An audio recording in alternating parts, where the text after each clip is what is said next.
As redes bolsonaristas vivem em um delírio coletivo, e todos nós sabemos muito bem disso. Esse é o motivo pelo qual os bolsonaristas perderam o chão ao se depararem com as ações da justiça brasileira, que, diante das tentativas de interferências no curso do processo, não teve outra escolha a não ser impor medidas restritivas de certas liberdades ao Jair Bolsonaro. Na imaginação dos bolsonaristas, o judiciário brasileiro estava sob coação e não teria qualquer saída a não ser ceder às condições definidas por articuladores de uma interferência direta do governo norte-americano em nosso país. Diante disso, os delírios alimentados nas bolhas bolsonaristas apontavam que o julgamento do Bolsonaro seria encerrado em poucos dias pelo Supremo, todas as acusações existentes contra ele seriam anuladas e haveria uma ampla anistia a todos os que foram processados por envolvimento na tentativa de golpe de Estado. De quebra, ministros do Supremo ainda teriam que entrar em um acordo para não sofrerem severas punições. Havia, e de certo modo ainda existe, uma corrente dentro dos movimentos bolsonaristas que apontavam até mesmo planos de asilo político para alguns ministros no exterior. Assim, muitos bolsonaristas sonharam alto com a possibilidade de um golpe de Estado fracassado vir a ser vingado agora, derrubando a Suprema Corte do país e, na sequência, o próprio governo eleito. Mas no mundo real, as coisas estavam de fato piorando, e muito para o lado dos envolvidos nessas tramas mirabolantes. Ao perceberem que a realidade não é essa, vendo que o Supremo segue operando normalmente, que o governo brasileiro imediatamente tinha respostas a dar para as medidas adotadas pelo governo norte-americano e que, além de tudo isso, o Jair ainda está sendo punido por tentar se favorecer nesse plano traçado para impedir seu julgamento, os bolsonaristas tiveram um choque instantâneo. Nesse momento, ainda não acharam um rumo. Algumas lideranças políticas chegaram a berrar em manifestações públicas, exigindo, outra vez, que as Forças Armadas intervenham e cometam um golpe de Estado. Golpe que já fracassou algumas vezes no curso dos últimos anos e que levou o Bolsonaro ao banco dos réus. Desestabilizado, o núcleo bolsonarista sempre retorna ao seu estado natural: golpista, entreguista e ditatorial. Pelo menos nesse estado, esse núcleo se expõe e permite que aqueles que ainda tenham alguma dúvida sobre do que se trata o bolsonarismo veja claramente a real face desse movimento.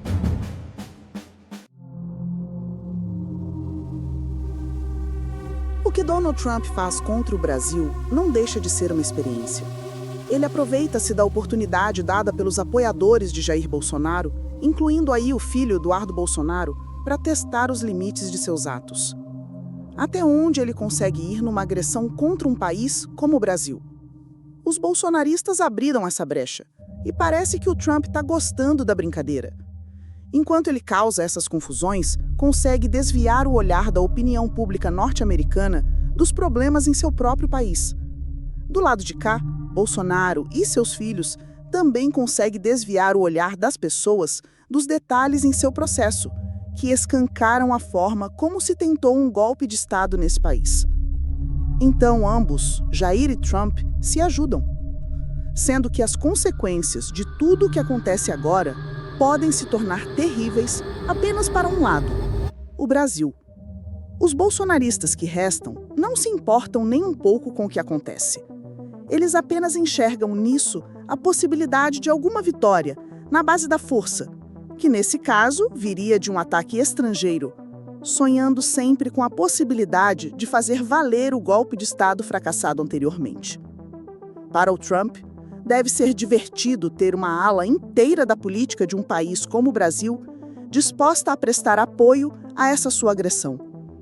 Com isso, ele deve imaginar que consegue passar recados a outras nações no globo, mostrando do que é capaz caso não rastejem aos seus pés.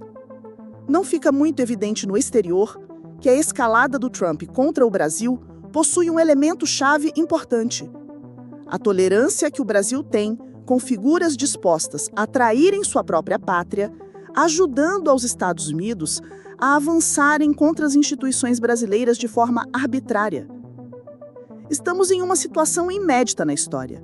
vendo um grupo político implorar por ataques de fora, usando o poder e a influência política junto ao governo norte-americano para tentar derrubar o Estado democrático e de direito em seu próprio país.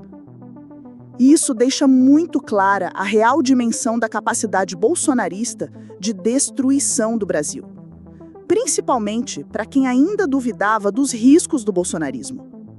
São atos como esses que mostram o quão dispostas as lideranças desse movimento estão para atacar o país, a democracia e as instituições da República, para então impor um regime totalitário sob seu comando. Imaginem se o golpe tentado em 2022 tivesse tido sucesso. Onde estaríamos hoje?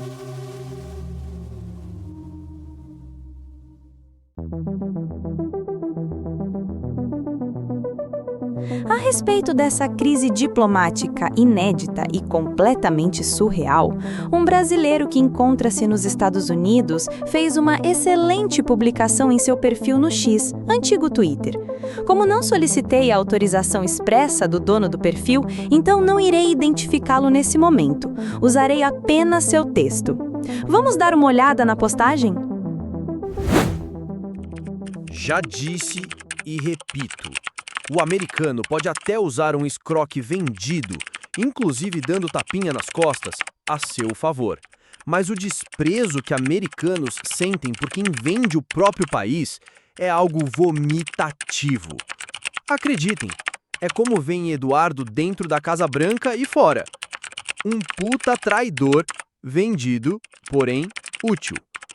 Por mais que exista oposição dura em alguns países que foram taxados, não há registro de nenhum, absolutamente nenhum parlamentar oposicionista que se prestou a vir aos Estados Unidos para pedir punição ao próprio país. Você jamais veria um democrata ou republicano indo a outro país para pedir para ferrar a América. Eu, por exemplo, posso criticar algumas ações do governo, mas ninguém jamais me viu e nem me verá pedindo ou agindo para o país se ferrar. Por exemplo, a França foi taxada. A Le Pen tá para ir para a cadeia. Trump e J.D. Vance fizeram uma defesa dela e tal, mas ela não mandou os filhos ou representantes acamparem aqui nos Estados Unidos para ferrarem a França, em troca de impunidade. Como não encontraram a receptividade na França que tiveram de alguns brasileiros, talvez por isso ambos não se atreveram a dizer aos juízes europeus como agir, nem colocaram a faca no pescoço deles. Já no Brasil, quanta receptividade, não? Talvez exista um certo decoro patriótico na França. O bolsonarismo não é patriótico, é gangsterismo explícito. Vale tudo se eles levarem vantagem.